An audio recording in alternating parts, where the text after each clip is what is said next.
So we're moving on to chapter 18 in our Murach textbook, ASP.NET 4.6 Web Programming with C# 2015. So this is chapter 18, and this chapter deals with entity framework and model binding. And this first demonstration is primarily going to be the basics. Okay. Now I don't have a PowerPoint on this particular presentation. This is going to be a multi-part presentation. This is going to be part 1. Tomorrow we're going to do a part 2. And so we're just getting the basics down today. And we're going to do CRUD operations with entity framework. And so if you guys want to follow along with this, I would recommend that and follow these steps. If you get stuck or make a typo, you know, let me know and I can come around and help. I'll pause the recording. So I'm going to say File, New Website. And I'm just going to name this, you know, EF for Entity Framework. And it's going to be an empty website. I'm going to click OK. So this is nothing revolutionary here.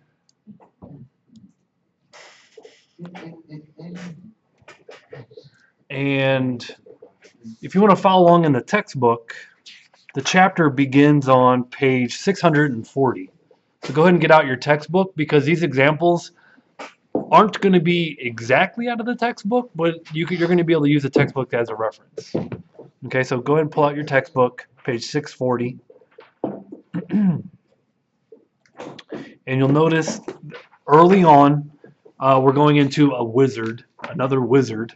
And this particular wizard is called the Entity Data Model Wizard. And so to get into this Entity Data Model Wizard, you want to go add a new item. Now I will say that the book has a models folder. So the book has you add a new folder and has you add a models folder. This is the second time I'm doing this walkthrough, and I had some issues that way, so I chose not to do it because I got it to work this way. Not that we couldn't get it to work with the models folder. I definitely could, but this is the way that I got it to work already once. So I'm going to add a new item. New item, you said? Add a new item, yes. And we are looking for ADO.NET Entity Data Model Template. So right here, ADO.NET Entity Data Model. Now it is important to say that Entity Framework, or EF, it is a part of ADO.NET, right? So there's that, right? It is a part of ADO.NET. It is a component, if you will, of ADO.NET.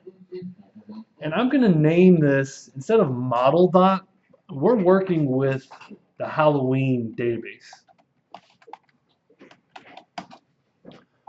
So I want the entity data model to say Halloween dot. And you'll see how that gets applied here in a minute to our file names. So Halloween dot is our ADO.NET entity data model. Also, if you're missing this right here, it's probably because you didn't run the installer when you installed Visual Studio to include everything that you'll need. So you'll need to rerun the installer. Okay, you're attempting to add a special file to a .NET website. Do you want to add it to the app code folder? I'm going to say yes. And you're presented with 4 options here. Now the book covers 2 of these options in this textbook, and of course you have other tutorials online that can cover the other ones.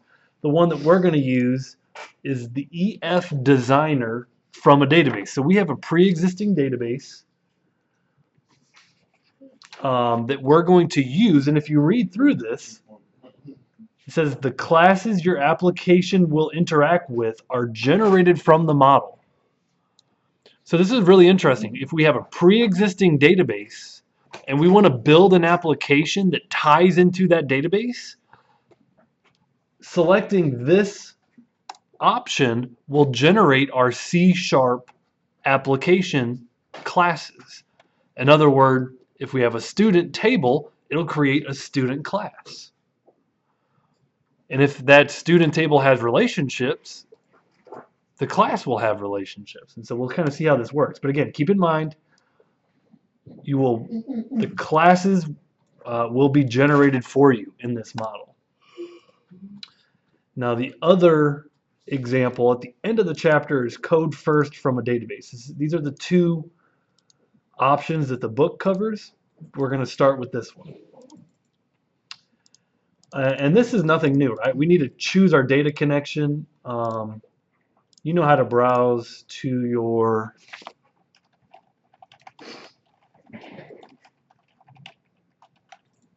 Halloween database.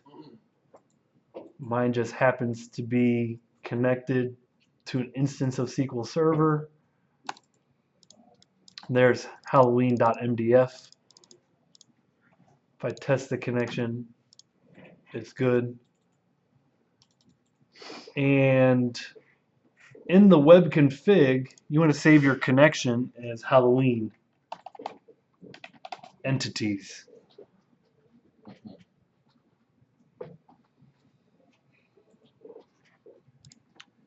So let's click next here. This textbook does use Entity Framework 6.0 or 6.1 or whatever the latest version is. So let's go ahead and make sure we're selecting the default here of 6.x. Wait, did it say something about copy file to the project? He gave me a message. I didn't get a message here. If you get a message, just click OK. You can click through it. It shouldn't interfere with anything.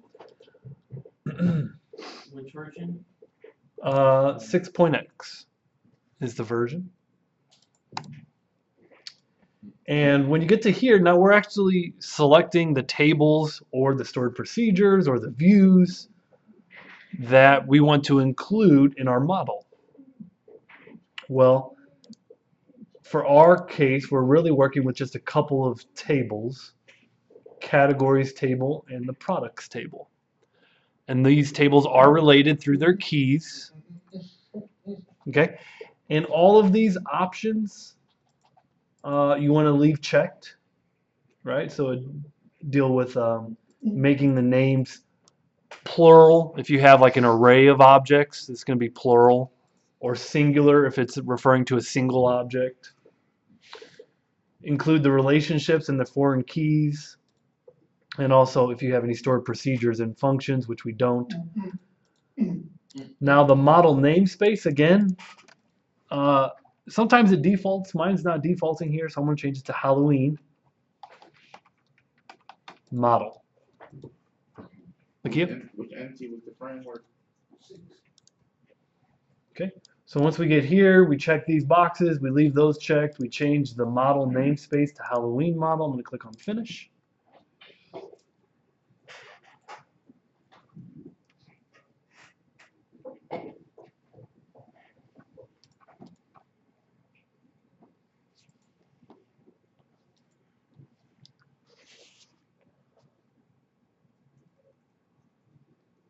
And we wait.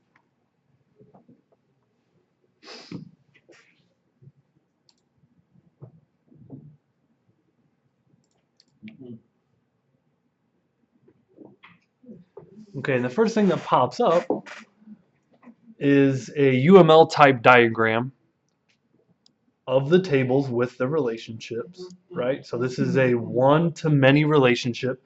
You can see the one and the star here, right?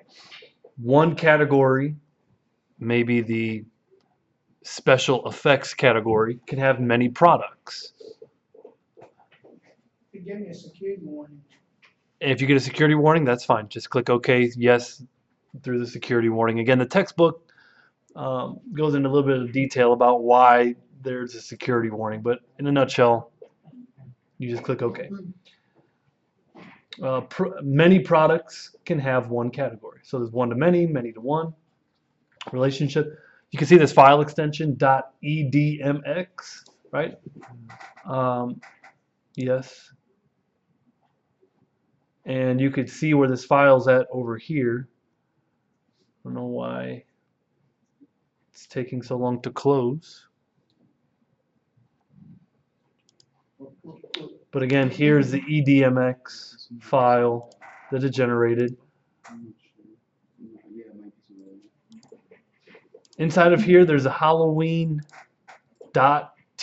file that you don't have to worry about. Inside of here, there's a Halloween.cs. Remember, we said that this will generate our C# code. Well, if you kind of zoom in here, we've got a Halloween class that has a public class of category. And inside of category, it's got some properties. And it's got a collection of products, and that was generated from our relationship. Remember, we said that a category has multiple products. And so here we see a collection of products, plural. That's what the checkbox did for us. If we go down into our product has a bunch of properties and a single category, singular, right? And then a context class has also been created. This context class has a CS. And this is what is used to actually connect into the database. Okay, believe it or not, it's pretty simple, but the object type is Halloween entities. So when we instantiate a Halloween entities, right, that is a way of connecting into our database. Okay, so if we create an object using Halloween entities, realize it's a database context object. It inherits database context. It's basically used to connect into our database. Okay, that's a short version of it. So we have one class here to connect to our database, and we have a few other classes here for application code for our application to use. Okay, all of this is inside of app code. We also have a bin folder that has some library code, some DLL files, so we can use the entity framework. So we're just going to leave that alone. And now we're ready to go. Okay, when I said we were ready to go, let's go ahead and add a web form. Mr. Dude, quick question. What extension was needed to add that first file that you had to create? It was the, I believe it was the, it might have been the, I can't remember the exact name of it, but it was like the very first component you added. Sure. I'm going to add a web form to the project. So right-click the project, add web form, and add default. A question came in, what was the very first thing that we added to the solution? I'll just show you, add a new item, ADO.NET Entity Data Model. And what component on, yeah, I'm trying to install the component on my Visual Studio. Oh, so you didn't have it installed? Yeah, okay, so let me you pause need the to back out. recording here. Yeah. Okay, we're back here. So the way that we're going to start this is by adding a grid view. So I'm going to go to the toolbox. Notice where I have my cursor placed. Okay, inside of the form, inside of a div. If I just go to toolbox, double click on grid view, it's going to put the grid view right inside where I left my cursor. What did you do at the bottom?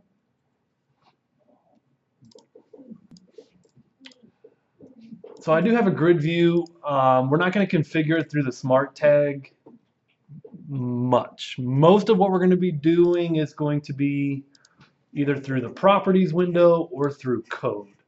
I actually prefer through code because then you get IntelliSense, right? You get some code assistance. And so item type is the first property that we want to set, and we want this to be from the category table. So we set the item type equal to category. Again, that's the IntelliSense help that I like. Does everyone get the IntelliSense help?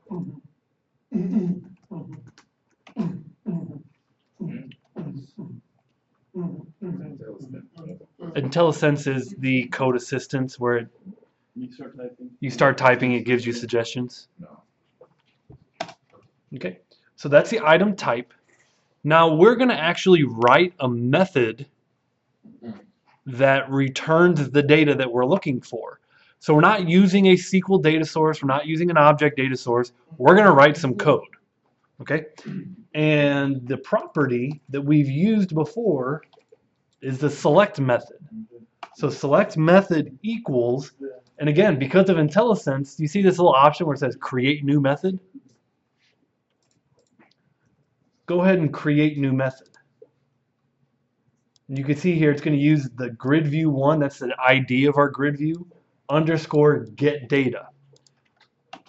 Now if you notice here, it actually opened up my code behind file and it wrote the C# for that method.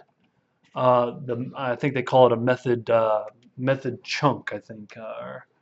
Let me look it up real quick. They have a name for it. I want to list off that name. Okay, I was close. It wasn't a code. It wasn't a method chunk. It was a method stub. That's what they call this, a method stub.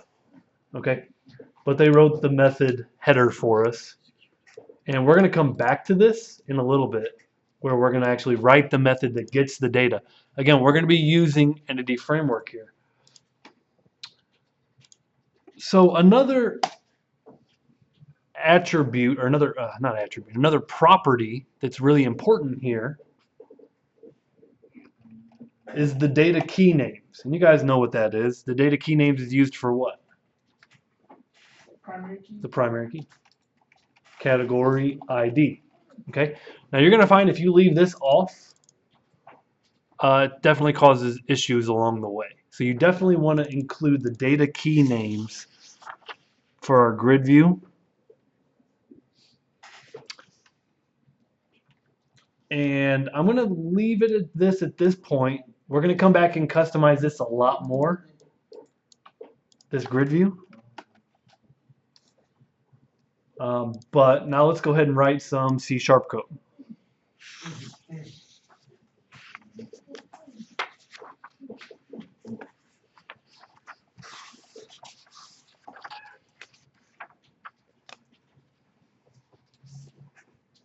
Now the first thing we're going to do is we're going to make that connection to the database. And if you remember, I said whenever we instantiate a class from Halloween entities, that's going to be our connection to the database.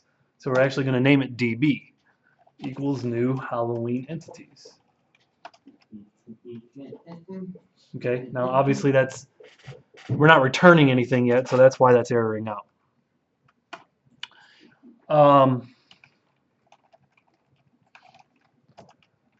We're going to write a link statement, and link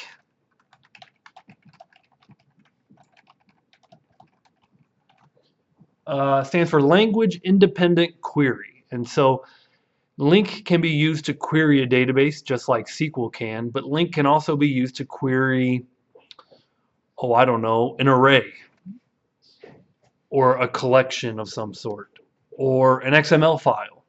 So link is a little bit more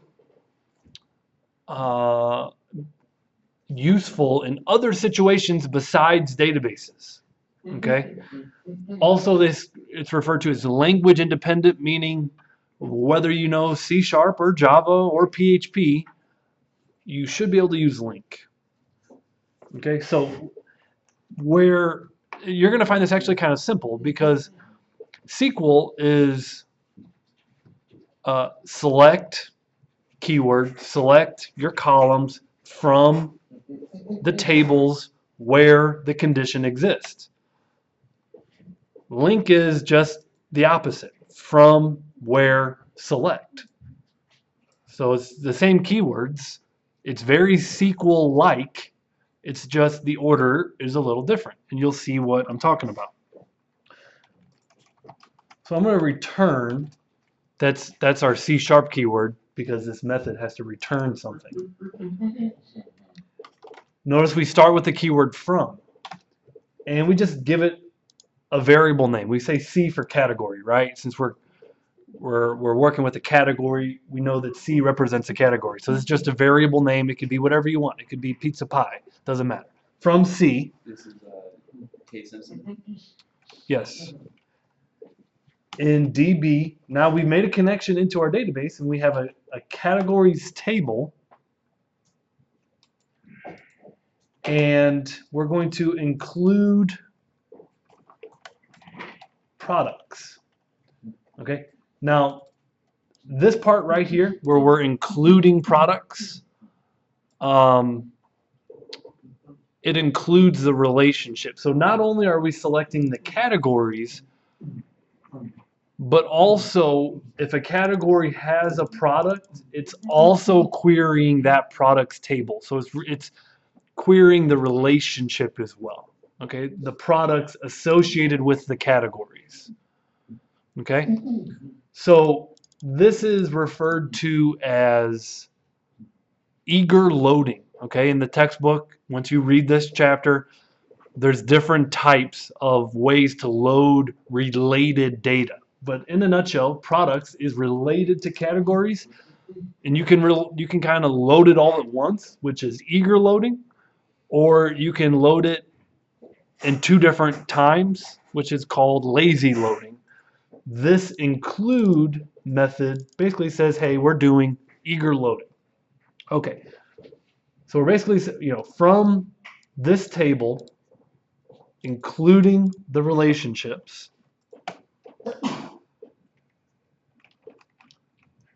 and we don't have a where clause, so we're just going to order by select C. Okay, so this is kind of like a select star, right? Selecting everything from the categories table, order by the long name. The only thing that's different, the keywords are all the same. The only thing that's different is this includes, which again, it just includes the relationships from the products table.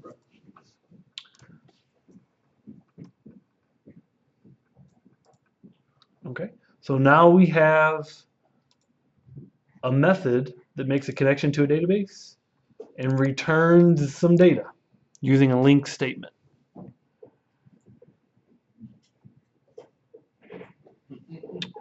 And in its most basic form, let's view this in the browser and see what we get. Don't be surprised if there's an error.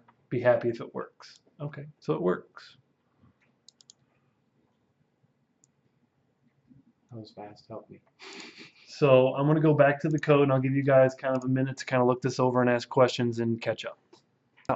So I got a question here, and this is worth pointing out. Right now, we're not using anything from the products table. Actually, all of this is coming from the categories table.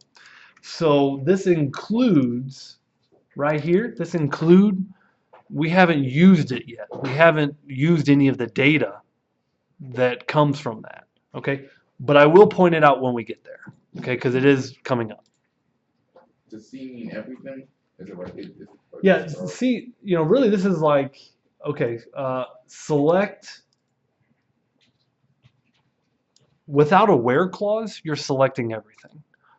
So C doesn't mean everything, but the way this is written, select C, you could have a where clause, where C dot, and we will get more complex with this, but this is essentially a select star for right now. I think once you see something else and how it's written, it'll make more sense. Once we filter down the results. Because right now we're selecting everything from the categories table, and we're also including products. So select everything from categories and then do an order by. Okay, so now that we have this working, there's a few more things that we can do. And right now, if you look at the properties of the grid view, the auto generate columns is set to true, and that's why we have some data automatically, and we don't have all of our bound fields in here. You guys are used to seeing bound fields, but now we can customize this grid view. If we turn the auto generate columns to false, you can see it adds in that property.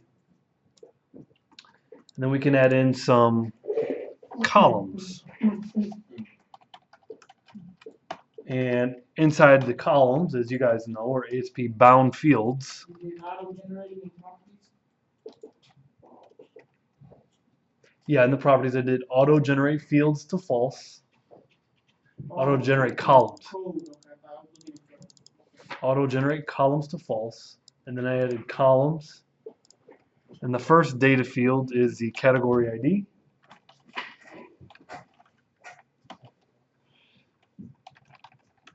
And the header text says the ID.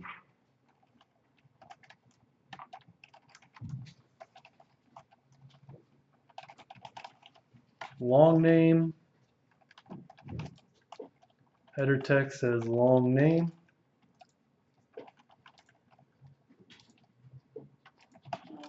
And short name.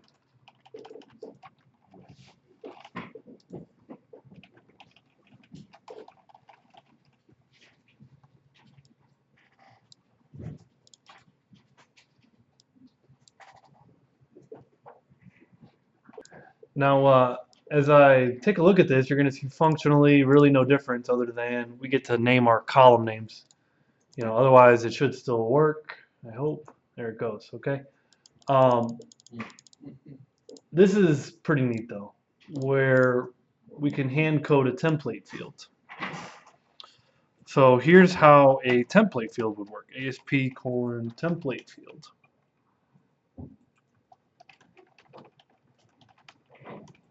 And this is going to use that includes method that we talked about earlier. So we're going to get a count for each, how many products there are. So our header text is going to be product count. So any particular category, we're going to count the number of products that it has. So this is pretty neat. Let's go ahead and in here, we have an item template.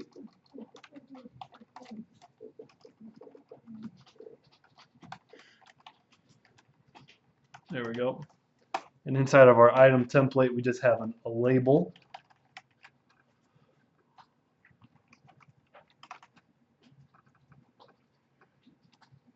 LBL, let's call it label count.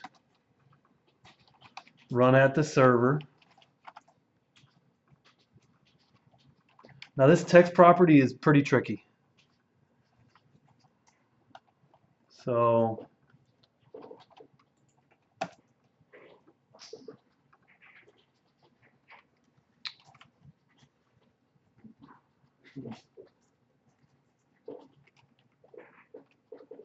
so you see here, inside of here, we can, this is where we can do item dot products dot count. So this is going into the products table and counting how many of that particular category that there are. So this is pretty neat, and I'll kind of pause this here for you guys to type this, but just to demonstrate it, we now have a product count. So this is where that includes comes into play, right? Because this is coming from the products table. So we are in fact kind of essentially doing a join here, right? We're displaying category table information and how many products for that particular category. So the next, we came back from break, and the next function that I'd like to do all the CRUD operations, and if we have time, we can continue on this project and maybe do some sorting and some other functions, maybe paging, things like that, if we have time today. Definitely want to do an insert though. And the thing that you may remember about the insert is that a grid view does not support insert, right? So let's go ahead and add a details view.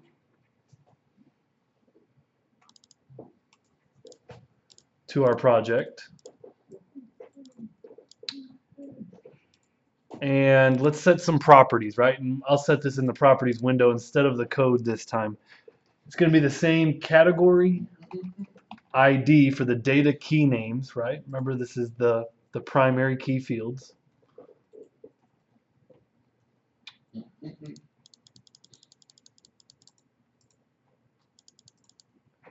Let's set the default mode to insert.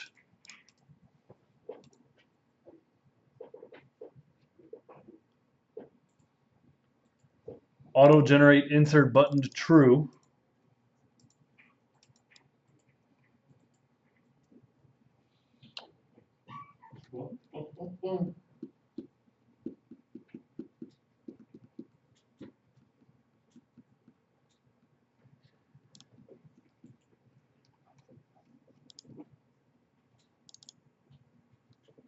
The item type, just as we did with the grid view, the item type is category.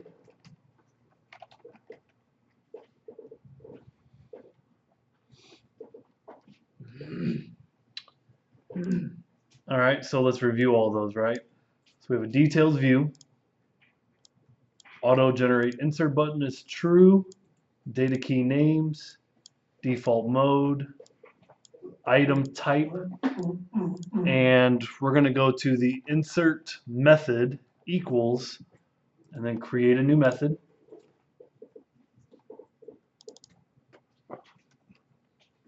Okay, so I'm going to kind of, I don't know how to zoom out or zoom in or show you guys what you need.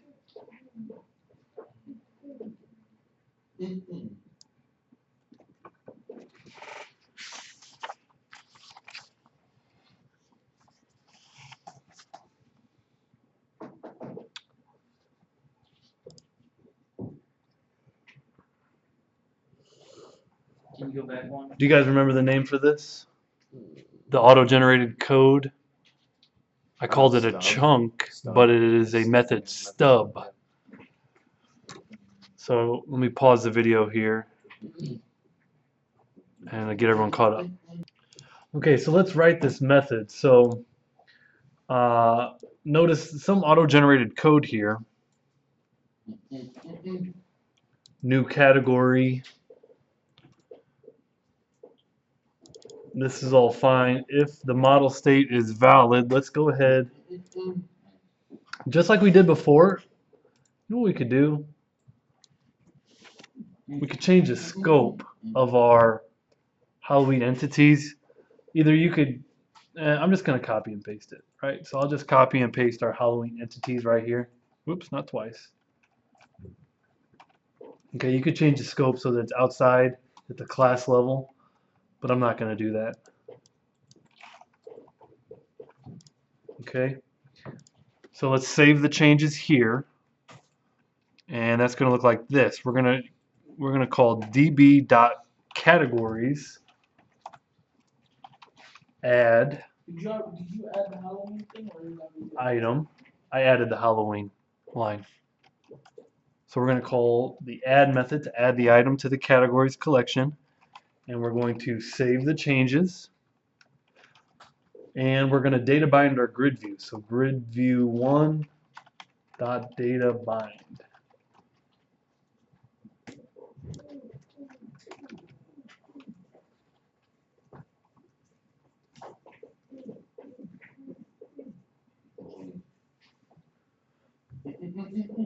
And is that gonna update grid view? Yes. on the fly? Yes. Okay, now let's give this a whirl again. Never expect it to work, but if it does, that's a pleasant surprise.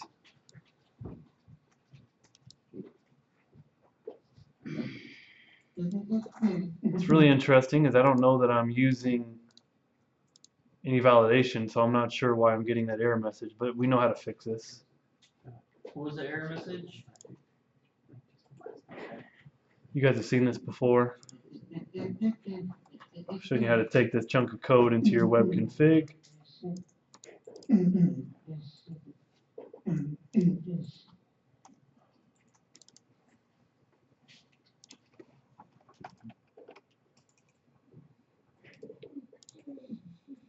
Now let's see where we go.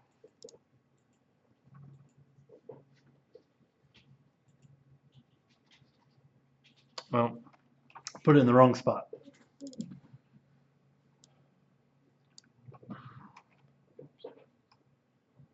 Let's see, system web, there it goes right here. under system web. No?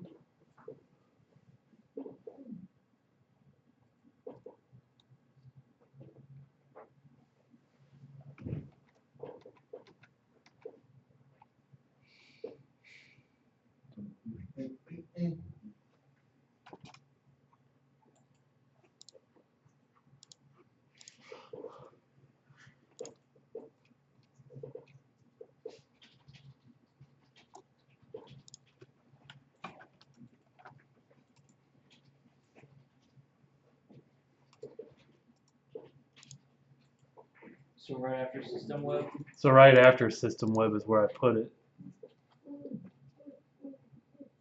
Let's see if that plays nice.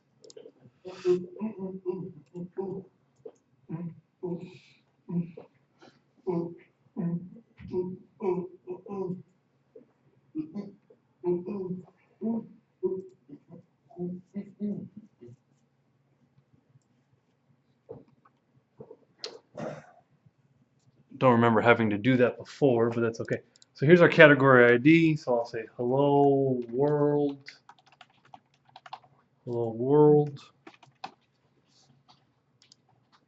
And there's our insert. Won't tell the world. Can I go back to the C sharp? Sure. Okay, let's go on to, since I don't, doesn't matter, edit or delete. Let's go ahead. Both of these functions are available out of the grid view. Edit and delete are. So let's go ahead and if select method, let's go ahead and do I guess the next one we'll do is delete method, since that's pretty straightforward. We can create a new method for this. To use the IntelliSense to create a new method. And then if I go back to my code behind, here's our delete item. Now, the first thing here is this little comment right here. The ID parameter name should match the data key name's value set on the control. So what's the data key names? The data key names is category ID. So I'm going to copy the category ID, or if you just want to type it, category ID. However, I know that our category ID is not an int. I know it is a string. Because if you look at the data inside of a category ID, it's like costumes. Yeah, exactly. So it's not an int. So learn from my mistakes. If you don't match this, it will not work. We're going to write another link statement.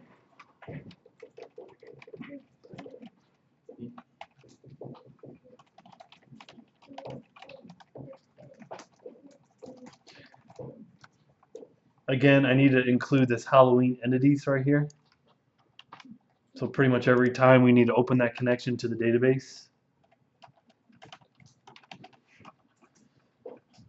So from our categories table, where category ID equals category ID. So this says, you know, where the category ID of our variable C equals the category ID of our parameter. Don't forget the double equal sign. So from where the category ID equals the value that's passed in, we select C, and then we add this first or default.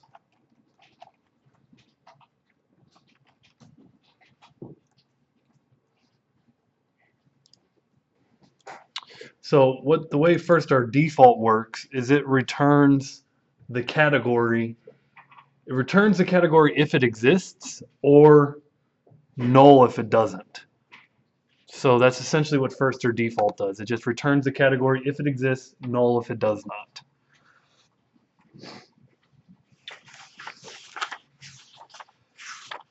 Okay, and we're not done with this because now we have an item, a variable item, and you guys in your C# class, I believe you use these implicit variables, right? That don't have a strict data type, just the keyword var. If not, think back to your JavaScript days. We just used var. It's not a strict data type. Okay. So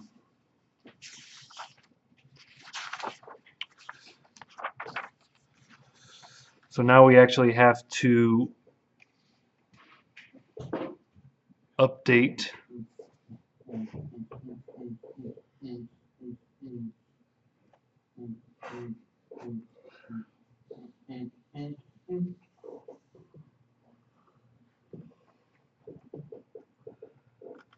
basically we'll say, hey, if the item is not null, because there is a chance it would be null, we're going to run this remove method. That's inside the grid view.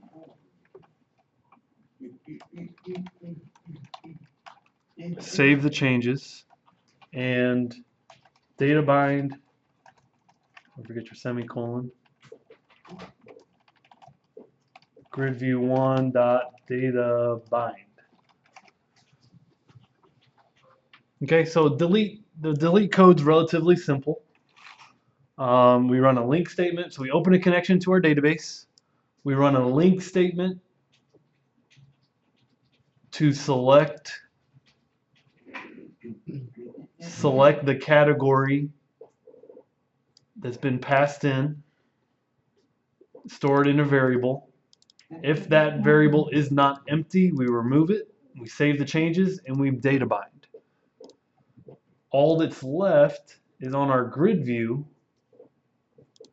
and there's a couple ways of doing it, but basically if we go to our grid view and we enable the delete key, auto generate delete button to true. Same thing as editing the columns and adding a bind field. We got a delete button now. Save it up, view it in browser, and delete. Wait for it to stop spinning, to do the post back.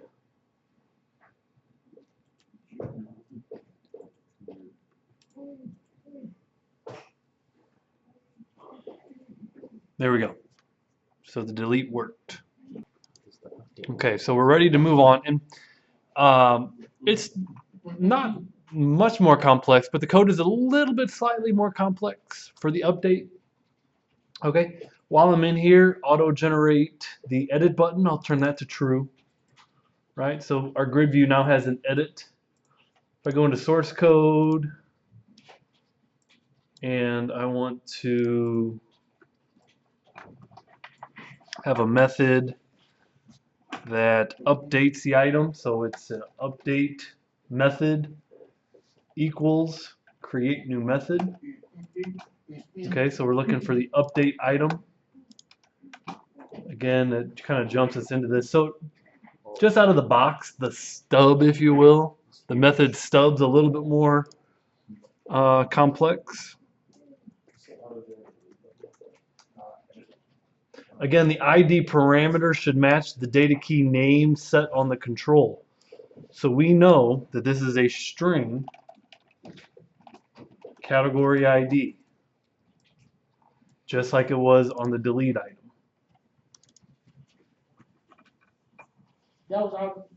That code generated? Or This code was generated, yes, just like the other code was generated. Same way you generated the other ones on the update item.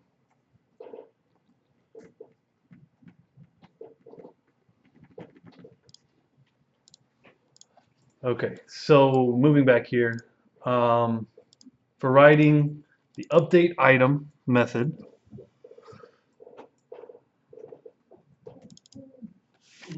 just change this to a var item equals, and here's our link statement. Again, we need to copy our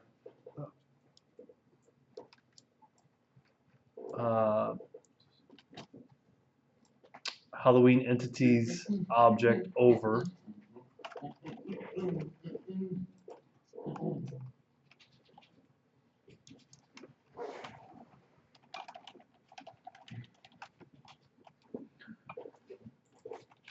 From where c.category ID double equals category ID of the parameter. Select C first or default.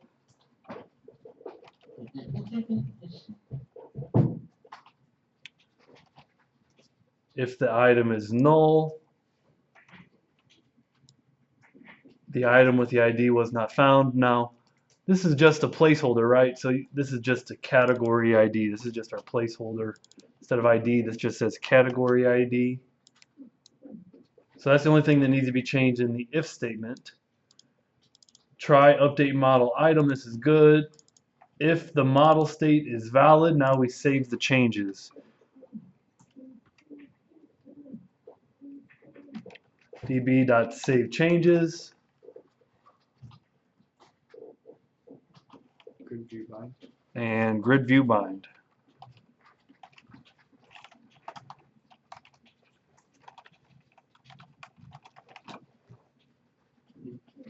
Well, that one wasn't too bad. It's just a little more code there as well. Yeah, not too bad. Not too bad. So I'll let you guys catch up here. Let's just test it real quick. View in browser. And if we edit, You can edit it previously, edit now works. Okay. Pause the video here.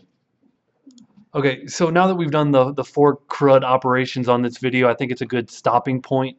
I will continue with more examples on another video for the entity framework, but I just want to kind of stop the first video here. It's about 47 minutes in, and we'll pick up with the next video.